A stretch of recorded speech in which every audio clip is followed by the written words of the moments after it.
నిన్న ప్రెస్ మీట్లో కల్వకుంట్ల కవిత గారు చేసినటువంటి వ్యాఖ్యలు రాజకీయంగా కొత్త దుమారానికి కారణమయ్యాయని చెప్పాలి.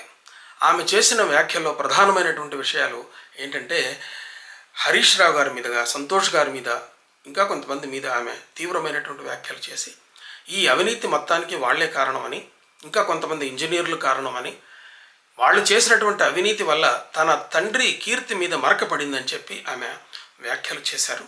అట్లాగే తన తండ్రి కేసీఆర్ గారి మీద సిబిఐ ఎంక్వైరీ వేసిన తరువాత ఆ పార్టీ ఉంటే ఏంటి పోతే ఏంటి అనేటటువంటి తీవ్రమైనటువంటి కామెంట్ చేశారు.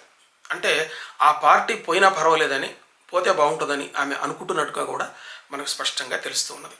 అంతేకాకుండా ఈ వ్యాఖ్యల వల్ల ఆమె తాను పూర్తిగా బీఆర్ఎస్కు దూరం అయిపోయానని కూడా చెప్పే అవకాశం ఉన్నది. అంతేకాకుండా ఆమె తన రాజకీయ భవిష్యత్తు ఎలా మలుచుకోవాలో, అలాగే ఆమె తన పార్టీ, ఇప్పుడు దాకా పార్టీ కాదు, తెలంగాణ జాగృతిని పూర్తి స్థాయి పార్టీగా మార్చుకొని దాని ద్వారానే తన రాజకీయ భవిష్యత్తుని నిర్ణయించుకోవాలని కూడా కనిపిస్తున్నట్టుగా మనకు కనిపిస్తూ ఉన్నది.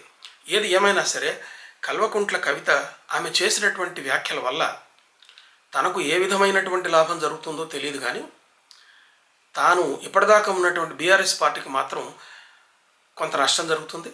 అంతేకాకుండా బీఆర్ఎస్కి కాని పార్టీలన్నిటికీ కూడా సరికొత్త ఆయుధాలు ఇచ్చినట్టుగా కూడా మనకి స్పష్టంగా తెలుస్తూనే ఉంది.